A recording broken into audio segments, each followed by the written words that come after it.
今次攞咗呢個飛躍進步獎，我好開心。多勞多得，努力加油！我個侄女譚佩英佢攞到呢個飛躍進步獎咧，我好開心。咁我亦都好鼓勵佢繼續努力，快啲考到嘅咖啡師牌。我係點粒機場嘅梁振傑，今次好開心攞到呢一個獎，亦都好多謝公司今次俾呢個機會我可以得到呢個獎，日後我都會繼續努力。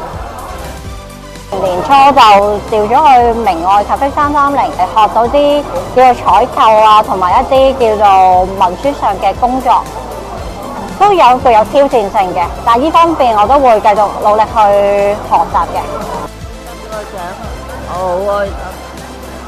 佢而家感動到啊，係因為知道我攞咗個即係傑出員工獎咧，開心到難以形容到啊！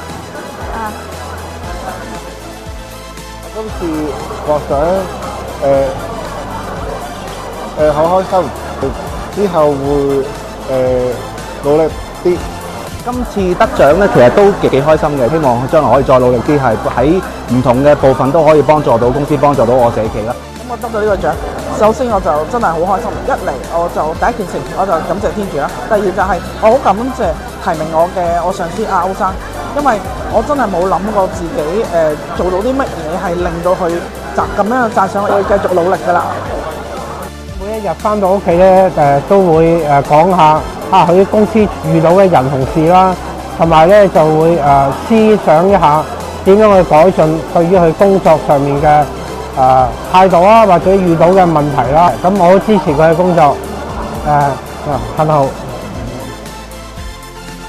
好高興今日能夠攞到香港社企總會嘅長期服務獎，我嘅心情既興奮，亦都係好戰戰兢兢嘅。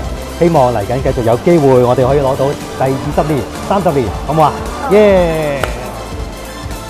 今日好開心咧，就攞到呢個長期服務獎啊！